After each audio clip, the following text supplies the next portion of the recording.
नमस्कार विद्यार्थी मित्रांनो, स्वागत आहे तुमचं आजच्या व्हिडिओमध्ये. आज आपण पाहणार आहोत वर्ग 10वीचा chapter number 2, life processes in living organisms part 1, सजीवांमधील जीवन प्रक्रिया. तर यामध्ये मी काही पॉइंट्स म्हणजे नोट्स काढलेले आहेत. तर सुरुवात करूयात. फर्स्ट टॉपिक आहे आपला living organisms and life processes. ठीक आहे. आता आपल्या शरीरामध्ये सतत काही संस्था कार्य करत असतात, ज्यामध्ये कोणकोणत्या संस्था येतात. फॉर एक्झाम्पल यामध्ये डायजेस्टिव्ह सिस्टीम येते. फर्स्ट आहे ती डायजेस्टिव्ह सिस्टीम. त्यानंतर आहे रेस्पिरेटरी सिस्टीम. ठीक आहे. त्यानंतर आहे सर्क्युलेटरी सिस्टीम म्हणजे रक्ताभिसरण संस्था. त्यानंतर शरीरातील टाकाऊ पदार्थ बाहेर टाकण्यासाठी जी संस्था आहे त्याला आपण म्हणतो एक्सक्रेटरी सिस्टीम म्हणजे उत्सर्जन संस्था. आणि या सर्वांवर नियंत्रण ठेवण्यासाठी त्याला आपण म्हणतो कंट्रोल सिस्टीम. ठीक आहे. नियंत्रण संस्था म्हणजेच काय, तर कंट्रोल सिस्टीम. मग या सर्व संस्थांना कार्य करण्यासाठी ऊर्जेची गरज असते. आणखी एक, या संस्थांसोबतच या सिस्टीम सोबतच आपले काही आंतर अवयव आणि बाह्य अवयव हे सुद्धा स्वतंत्रपणे कार्य करतात. परंतु या सर्वांमध्ये एक समन्वय असतो, ज्याला आपण कोऑर्डिनेशन असं म्हणतो. या सर्वांमध्ये एक समन्वय म्हणजेच कोऑर्डिनेशन असतो. जर हा समन्वय नसेल तर काय होईल? बघा, एखादी संस्था असते आणि त्या संस्थेमध्ये जर संस्थाचालक, शिक्षक, शिक्षकेतर कर्मचारी यांच्यामध्ये जर समन्वय नसेल तर त्या संस्थेमध्ये खूप गोंधळ होतो. तसाच आपल्या शरीरामध्ये सुद्धा ह्या जे सिस्टीम येतात, digestive system, respiratory system, circulatory system आणि काही इंटरनल आणि एक्सटर्नल ऑर्गन, या सर्वांमध्ये काय असलं पाहिजे? समन्वय असला पाहिजे, कोऑर्डिनेशन असलं पाहिजे. नाहीतर काय होईल? आपल्या शरीराची जी कामे आहेत ती सुरळीत चालणार नाहीत. बघा, मग यांचं काम करण्यासाठी एनर्जीची गरज असते.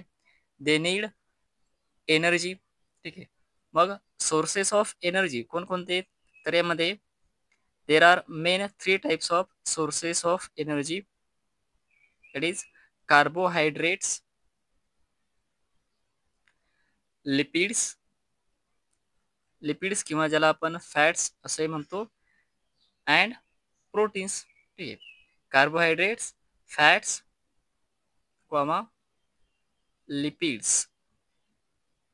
ठीक आहे. हे मेन सोर्सेस आहेत.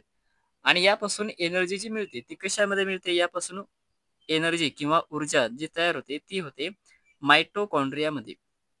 प्रत्येक पेशीमध्ये असणारी तंतुकणिका म्हणजेच मायटोकॉन्ड्रिया, यामध्ये या एनर्जीचं उत्पादन किंवा harvested, it is harvested in mitochondria in each cell. मग फक्त सोर्सेस ऑफ एनर्जी यांचीच गरज असते का? Not only food stuff but oxygen. Oxygen is also necessary for the production of energy. मग फक्त खाद्यपदार्थांचीच किंवा खाद्यपदार्थांपासूनच ऊर्जा तयार होते असं नाही, तर यांना ब्रेक करण्यासाठी ऑक्सिजनची सुद्धा गरज असते, ज्याला आपण रेस्पिरेशन. मग हे रेस्पिरेशन दोन भागामध्ये येते. ठीक आहे. एक एक आहे एरोबिक रेस्पिरेशन आणि एक आहे अनएरोबिक रेस्पिरेशन म्हणजे ऑक्सी श्वसन आणि विनॉक्सी श्वसन. तर एरोबिक रेस्पिरेशन यामध्ये ऑक्सिजन भाग घेतो, ऑक्सिजन टेक पार्ट. आणि अनएरोबिक म्हणजे अपोजिट आहे, ऑक्सिजन यामध्ये नसतो. ठीक आहे. मग एरोबिक रेस्पिरेशन म्हणजेच काय? The respiration in which oxygen is involved and anaerobic respiration is in which oxygen is not involved. ठीक आहे. मग आता जर पेपरला आलेला आपण प्रश्न पाहिला तर कार्बोहायड्रेट पासून किती ऊर्जा मिळते? कार्बोहायड्रेट्स यापासून किती ऊर्जा मिळते? तर 4 किलो कॅलरी पर ग्रॅम. बघा 3 पैकी एक तरी प्रश्न असतो. कार्बोहायड्रेट्स, त्यानंतर प्रोटीन्स यापासून सुद्धा आपल्याला सेम 4 किलो कॅलरी पर ग्रॅम आणि फॅट्स पासून आपल्याला मिळते 9 किलो कॅलरी पर ग्रॅम. मग आता ही जी ऊर्जा तयार होते ही कशापासून तयार होते? कार्बोहायड्रेट्स पासून तयार होते. ठीक आहे. आणि ती एटीपीच्या स्वरूपामध्ये तयार होते, ॲडेनोसाइन ट्रायफॉस्फेट. आता ट्रायफॉस्फेट म्हणजे हा, यामध्ये फॉस्फेटचे किती ग्रुप असणार? 3 ग्रुप असणार, ज्यांच्यामध्ये फॉस्फेट बॉन्ड असतो. ठीक आहे. मग ही एनर्जी कशी रिलीज होते?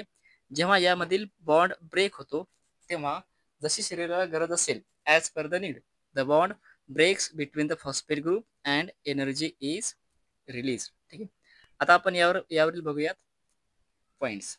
बघा, carbohydrates, fats and lipids are the main sources of energy. Energy from the sources is harvested by the mitochondria. We get 4 kilocalorie energy per gram of carbohydrates. Aerobic respiration, anaerobic respiration definition दिल्यात बघा. ATP, energy obtained from the carbohydrates in the form of ATP, that is adenosine ribonucleoside. ठीक आहे. ATP is a triphosphate, इथे TRI पाहिजे बघा. Triphosphate molecule कशापासून तयार होतो? हा ॲडेनोसाइन रायबोन्यूक्लिओसाइड.